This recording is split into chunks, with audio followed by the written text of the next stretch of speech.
আসসালামু আলাইকুম। Sydney cricket ground চলের অস্ট্রেলিয়া আর ইন্ডিয়ার মধ্যকার তৃতীয় ওয়ানডে। এর আগে দুইটা ওয়ানডে হয়েছে এবং দুইটা ইন্ডিয়া পাত্তাই পাইছে না। সিরিজ অলরেডি কয়েলিছেন ইন্ডিয়ায়, এবং এই ম্যাচটা জিতলে অস্ট্রেলিয়া ইন্ডিয়ার একবারে সাদা পরিষ্কার করে নিব, মানে হোয়াইট ওয়াশ করব।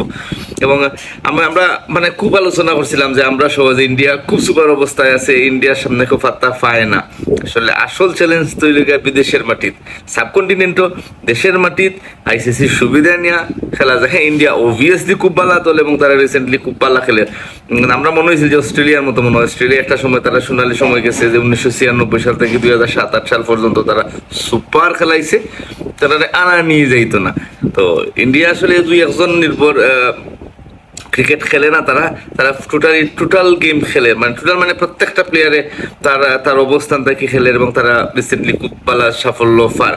এবং এটার লাগি তারা অস্ট্রেলিয়া সিরিজও তারা 3টা মাত্র ওয়ানডে খেলে। তারা জানে হয়তো বা তারা ওয়ানডে তারা খুব শক্তিশালী নেই, এবং তারা 5টা টি20 খেলার প্রস্তাব করছে, বা আমি শিডিউল দেখলাম যে 29 তারিখ, 31 তারিখ, 2 তারিখ, 6 তারিখ এবং 8 তারিখ এই 5টা টি20 খেলবো। আমরা আগে দেখতাম যে একটা পূর্ণাঙ্গ সিরিজ হইলে টেস্ট ওয়ানডে শেষে মাত্র একটা টি20 খেলা হইতো।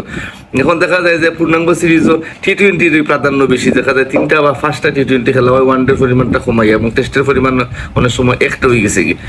এটাকে ক্রিকেটের লাগি ওয়ার্নিং বিষয় আমার কাছে মনে হয় যে আসলে আসল ক্রিকেট হইলে গিয়া টেস্ট ক্রিকেট। তো টেস্ট ক্রিকেটে কমাইয়া ওয়ানডে ক্রিকেটে বা টি20 বেশি প্রাধান্য দেওয়াটা এটা কোনোভাবে যুক্তিযুক্ত হয় না। আমার কাছে মনে হয় যে ক্রিকেটে যদি আমরা মানে মন প্রাণ দিয়ে দেখতাম চাই বা ক্রিকেটের উপভোগ করতে চাই, তাহলে আমরা টেস্ট ক্রিকেটে অবশ্যই বাঁচিয়ে রাখা লাগবে।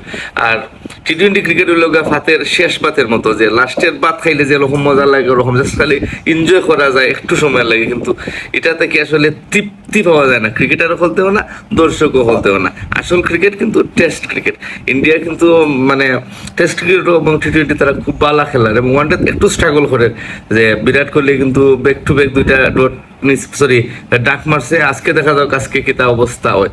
তো অস্ট্রেলিয়ার সুবিধাজনক অবস্থা আছে, 15 ওভারে 88 রান, 2 উইকেট নিছে এখন পর্যন্ত, সর্বশেষ তথ্য মতো আমার যখন এই ভিডিও বানাই।